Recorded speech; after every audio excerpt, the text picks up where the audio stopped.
Los saludamos en el amor de nuestro Señor Jesucristo. Este es el ministerio El Gozo de Jehová.com, que semana a semana traemos una clase para edificar al pueblo de Dios. Hoy vamos a seguir estudiando, pero previo a seguir estudiando, adoremos al Dios de la gloria, al Dios verdadero. Adoremos, hermano. Adoremos. Sí, Señor. Sí, sí, Señor. Sí, Señor. Sí, Señor. Sí, Señor.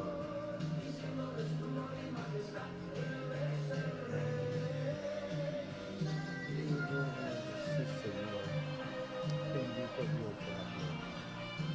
Bendito Dios, Señor. Bendito Dios de la gloria.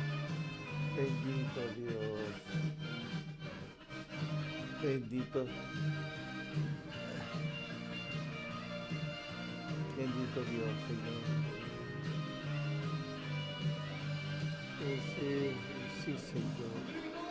Bendito eres, Dios de la gloria. Bendito es tu santo nombre, Señor.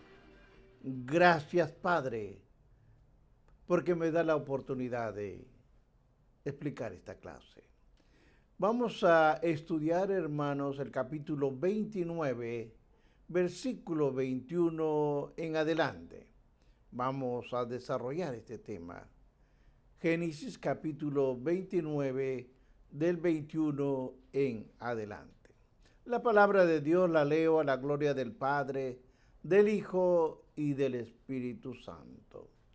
Entonces dijo Jehová a Labán: dame mi mujer, porque mi tiempo se ha cumplido, para unirme a ella. Entonces Labán juntó a todos los varones de aquel lugar e hizo banquete. Amén. Padre de la gloria, gracias te doy por tu palabra. Te pido que el Espíritu Santo ponga palabra en mi boca para desarrollar esta clase. Ayúdame, Señor. Lo necesito. Y todo te lo pido en el nombre de tu Hijo amado Jesucristo. Amén.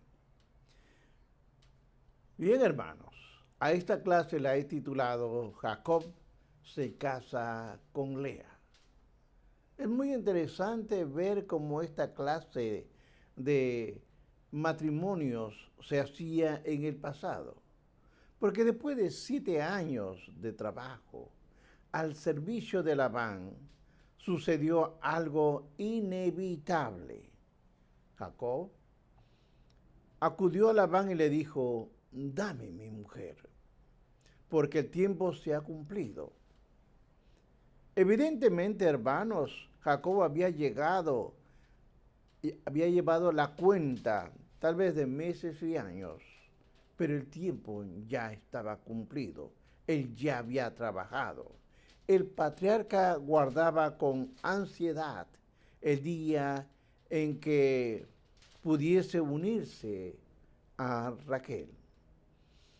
Ahora, entendamos esto. La frase unirse a ella es una demostración de que el patriarca la amaba.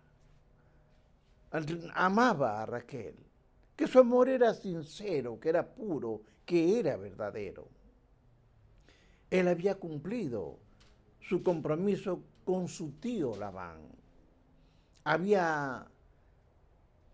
Pero Labán había planeado engañarlo. Observe este punto, hermanos, que hay en un sentido de demanda en la frase dame mi mujer. Jacob reclama lo que le pertenece. Él ha trabajado 7 largos años, pero además de esto, le pertenecía ese amor. Esa era la maravillosa ilustración que hay entre la iglesia y Cristo. ¿Por qué la compró? Cristo la compró con su sangre, de acuerdo al libro de Hechos 20:28. y la hizo por amor. Efesios 5:25. En un principio, hermanos, la actitud de Labán parecía correcta.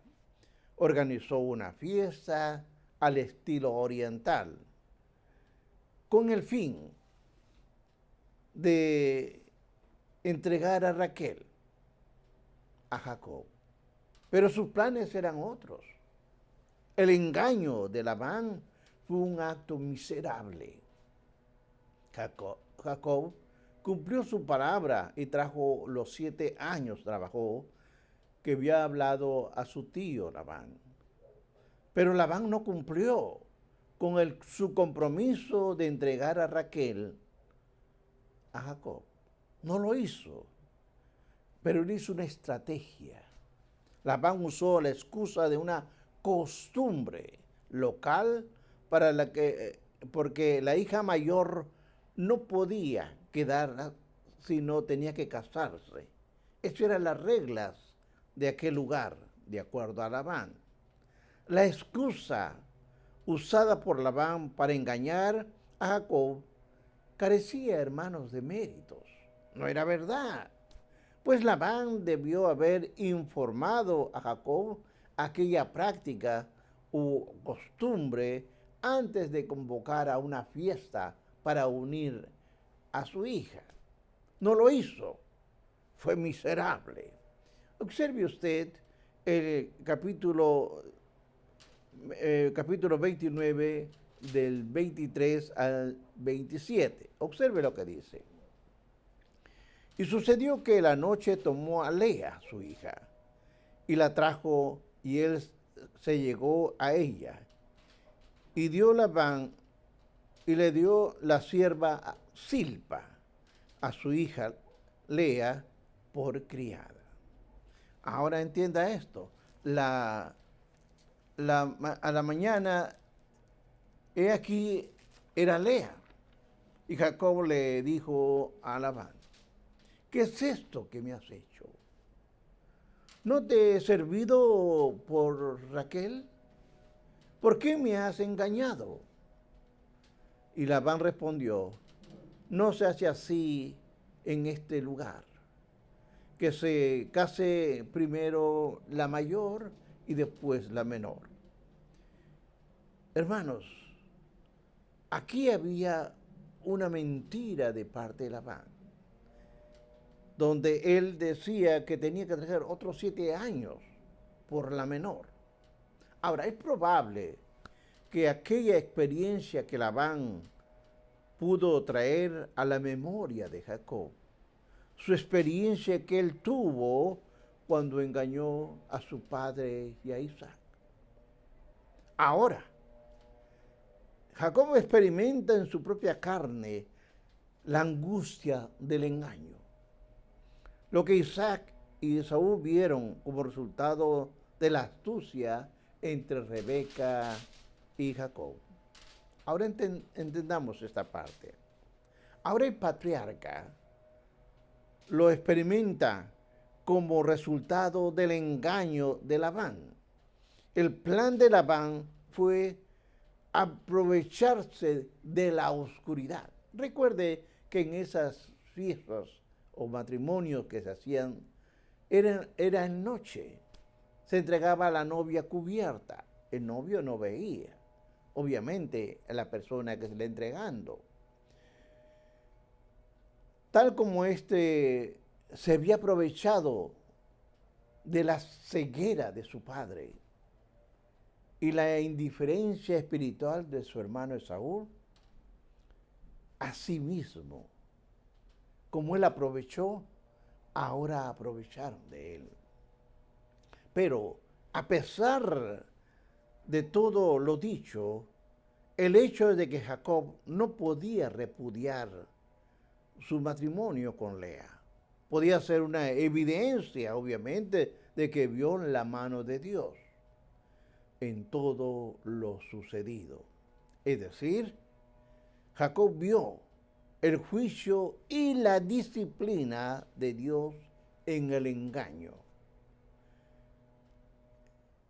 Sí, hermanos, es sorprendente Y maravilloso ver la mano del soberano Dios sobre en medio de las circunstancias más difíciles e indeseables.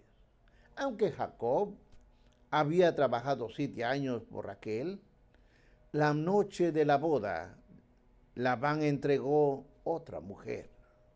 Para sorpresa suya, al día siguiente de mañana, descubrió que había sido engañado. Jacob esperaba ver a Raquel, pero vio a Lea. He ahí sus palabras de sorpresa. Va a Labán y le dice, ¿por qué me has engañado? Es una dramática ironía. Jacob se casa con la mujer equivocada. Pero aún en otra dramática ironía, Dios usa a la hija no amada y la esposa no deseada para hacer posible el nacimiento del Salvador del mundo. Como lo vamos a ver más adelante. El cuarto hijo de Lea fue Judá, del quien procede Jesucristo el Mesías.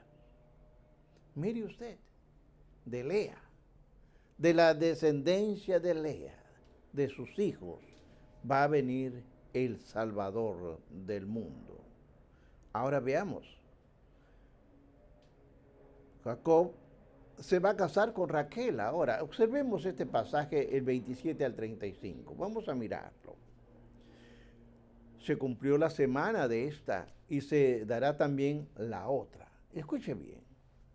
Ya pasó una semana de la fiesta del matrimonio y ahora le van a dar la otra semana por el servicio que va a servir 7 años, que va a servir Jacob, y así va a cumplir la semana.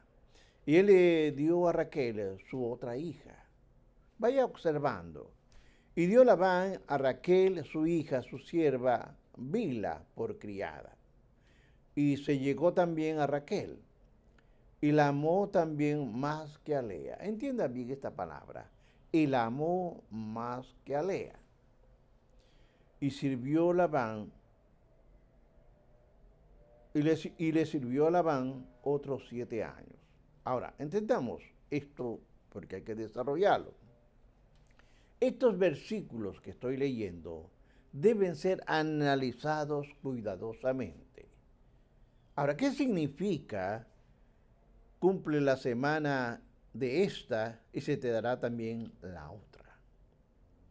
Con la primera frase, Labán se refiere a la fiesta que él había organizado en honor a Lea. La semana siguiente, Labán organiza otra fiesta y le entrega a Raquel para que fuese la esposa. Ahora, esta astucia y picardía de Labán no tiene paralelo alguno en la historia del Antiguo Testamento. Labán no solo había engañado a Jacob, sino que también a sus propias hijas. Las había tratado como si fuesen una mercancía. Raquel y Lea posteriormente se van a pronunciar y se van a quejar.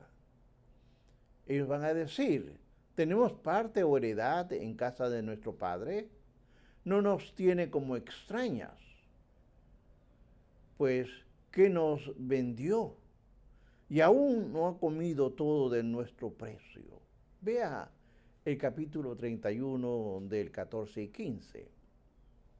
Tanto Raquel, hermanos, como Lea fueron víctimas del carácter tiránico y de la avaricia de Labán, su padre. En realidad, lo que Labán hizo era contrario a la costumbre de aquellos tiempos.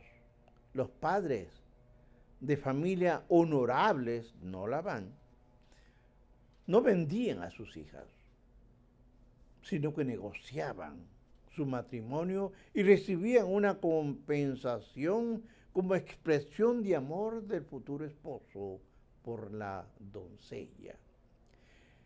Esa compensación era otorgada por el novio a la familia de la novia. Y con eso se sellaba el pacto y uno se unía o se vinculaba las dos familias. Ahora, el dote. El dote era un regalo hecho a la novia o al novio de parte del padre de ella. A veces el regalo consistía en un esclavo. Le dan un esclavo, ese era su dote. Pero la avaricia de Labán lo había llevado a los límites de tratar a sus hijas como mercancías. No, sorprendente, pues que Raquel y Lea se quejasen amargamente de la mezquindad de su padre. Ahora entienda, la frase, y se te dará también la otra, que nos habla el capítulo 29, versículo 27, significa que al día siguiente de terminar la semana de la fiesta de la boda de Lea, es decir, en un total de 8 días, Jacob recibiría a Raquel por esposa. Pero, entienda esto, como siempre astuto Labán, establece sus condiciones y le dice, por ella son 7 años más de trabajo. Vea el capítulo 29, 27. Lo cierto es que Labán no solo engañó a Jacob, sino que también hizo que sus hijas, casadas con el mismo hombre, viviesen en una hostilidad las dos hermanas por el resto de sus vidas. Qué miserable fue Labán. Veamos el 28 al 30. E hizo Jacob así, y cumplió la semana de aquella, y él le dio a Raquel su hija por mujer. Y le dio Labán a Raquel su hija, su sierva Bilha, por criada. Y se le llegó también a Raquel, y la amó también más que a Lea.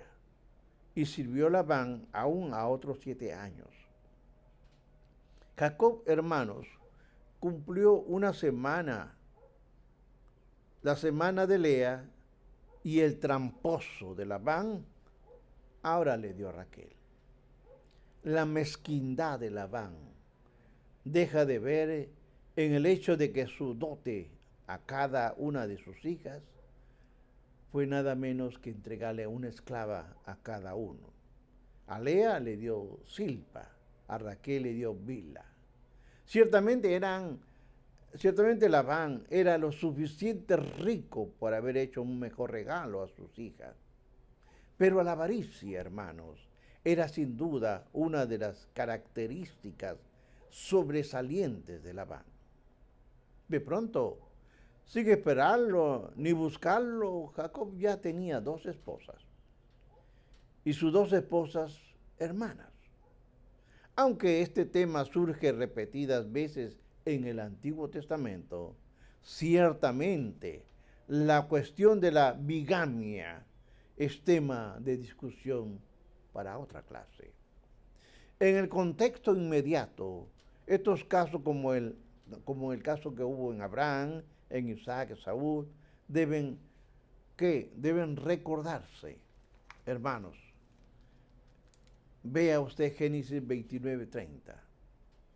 Aquí registra el hecho de que la consumación del matrimonio de Jacob y Raquel, el texto reafirma el amor de Jacob por Raquel. Tal fue su amor, que estuvo dispuesto a seguir trabajando otros 7 años. La historia de la relación entre Jacob y Labán es una lección respecto a la depravación total del hombre. El pecado ha afectado a la totalidad del ser humano y ninguna área de la persona está exenta de efectos del pecado. Vea usted Efesios 2:3.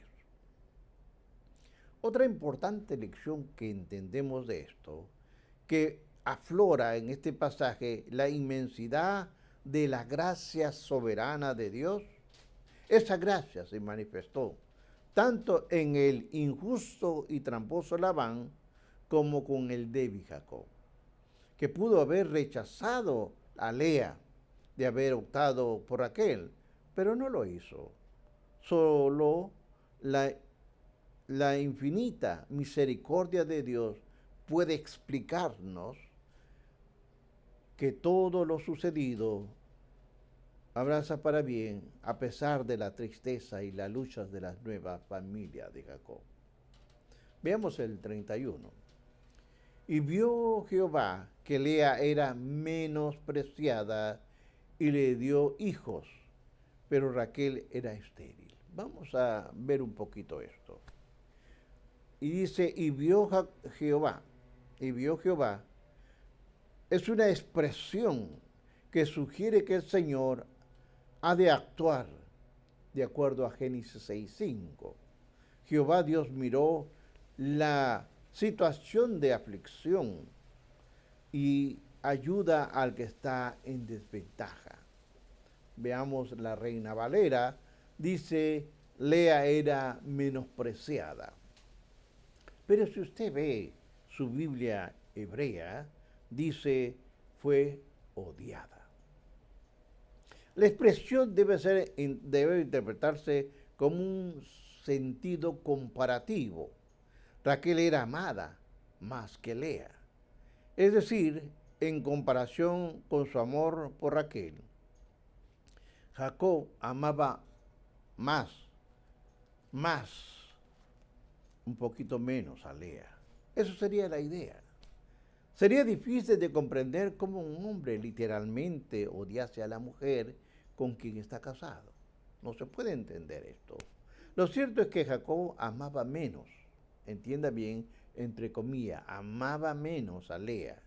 Vea usted el libro de Deuteronomio, capítulo 21, versículo 15.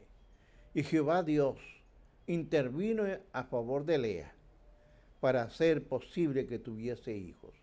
¿Sabía usted que también Lea era estéril? Así como Sara, como Rebeca, era estéril.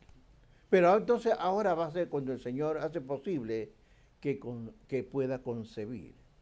Dios en su soberanía dio hijos a Lea y le permitió que Raquel fuese estéril. Sigamos viendo el 32. Y concibió Lea, dio a luz un hijo y lo llamó su nombre Rubén, porque dijo, ha mirado Jehová mi aflicción, ahora por tanto me amará mi marido. La intervención soberana de Jehová Dios venció la esterilidad de Lea, de manera que concibió y dio a luz al primogénito de Jacob. Lea nombró a su primer hijo Rubén. Es interesante estos nombres, que significa Bet, un hijo. Lo que muestra que Lea quiso compartir su alegría maternal, aparte de la gran felicidad que todas las mujeres experimentan al tener hijos. Lea reconoció que el hijo que había tenido se debía a la intervención divina. Obviamente, porque ella es estéril, pero Dios en su misericordia le concedió el hijo. Ahora, el anhelo de Lea era sentirse amada por Jacob y pensaba que el nacimiento de Rubén lograría ese objetivo, pero eso no fue así. Jacob continuó prefiriendo a Raquel y lo hizo por el resto de su vida. Ahora observemos esto, hermanos. El 33. Miren lo que nos dice. Concibió otra vez, esta es la segunda vez que va a concebir, y dio a luz un hijo.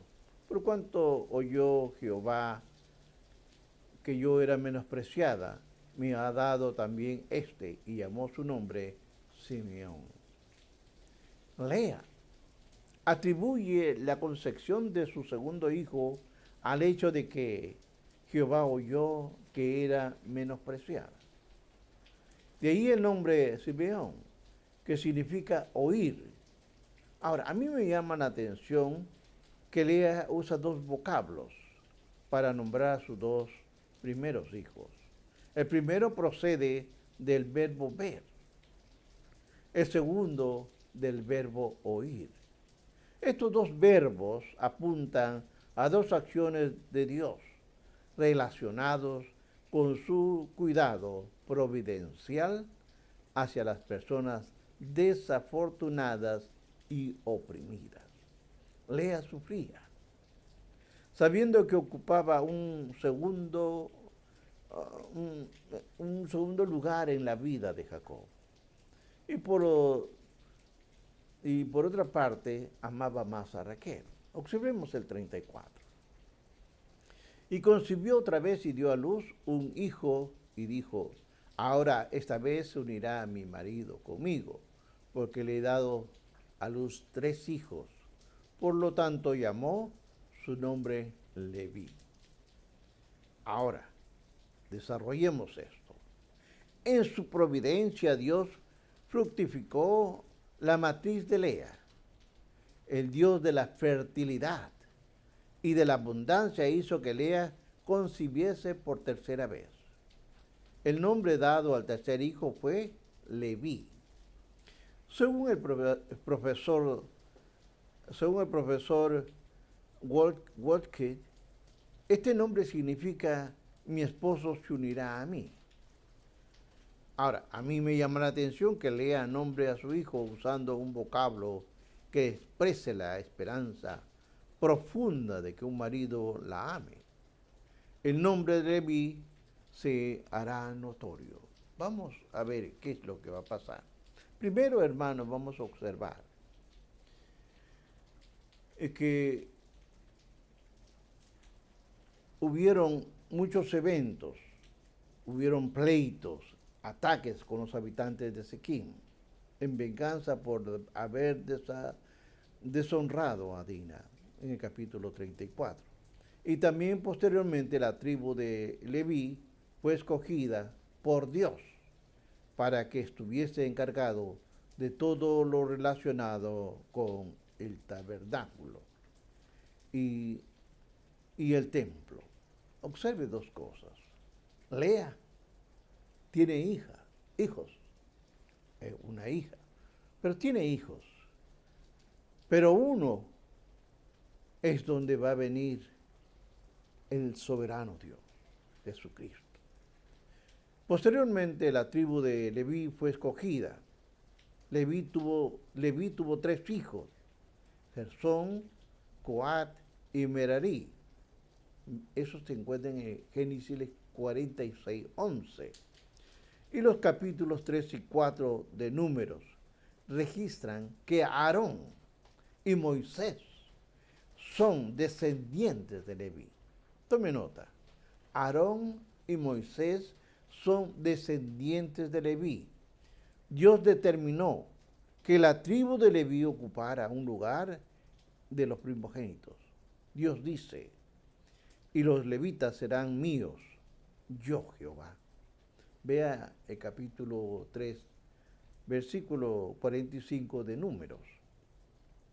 Además, Dios apartó a Aarón, descendiente de Leví, para que sus hijos ejercieran el sacerdocio, de acuerdo a Números, capítulo 3, versículos de 6 a 9. Como puede verse también en Génesis 29, 34. Lea pensó que su tercer hijo sería un motivo especial para su marido, para que se una más a ella. Hermanos, es decir, ni estuvo unido ni atado. Sin duda, Lea deseaba que Jacob invirtiese más tiempo con ella, pero debe recordarse que la mujer de Dios, esta mujer de ojos delicados, era la menos amada. Veamos el 35. Ahora vamos a ver. Concibió otra vez y dio a luz un hijo y le dijo, este será alabaré a Jehová, porque por esto llamó su nombre Judá y dejó de dar a luz. Cuando tuvo los 4 hijos, dejó de dar a luz. Lea, hermanos, Lea, aunque menos amada que Raquel, sin la belleza tal vez física de su hermana, o quizá con otras deficiencias, no lo sé, tuvo la gran bendición de dar a luz a 4 hijos. Y uno de ellos, y esto es bueno que lo sepa, Leví, recibió la bendición de encabezar la tribu sacerdotal. Pero la corona de esa bendición fue dar a luz a Judá, de donde procede la simiente mesiánica. Es indudable que Lea era una mujer piadosa, a juzgar por los hombres dados a sus hijos, por los nombres dados a sus hijos. El nombre de Judá es tanto usado para personas como para el territorio que lleva el nombre de la tribu de Judá. En este contexto, y también en Génesis 49:8, se da una explicación para aclarar el significado de dicho vocablo. Lea nombra a su 4 hijo Judá y dice, esta vez alabaré a Jehová. En el caso, usted lo puede ver en Génesis 49:8. Jacob usa un juego de palabras cuando bendice a Judá y dice, Judá, te alabarán tus hermanos. Y a continuación proporciona una lista de bendiciones. De todos modos, es asombroso que el soberano Dios haya otorgado a Lea el privilegio de ser madre de Judá, en cuyos genes procede David y a través del cual Dios enviaría al Mesías para que fuera la bendición de todas las naciones. Voy concluyendo, hermanos. Este libro que hemos visto, Génesis capítulo 29, contiene varios temas importantes para el creyente de hoy en día.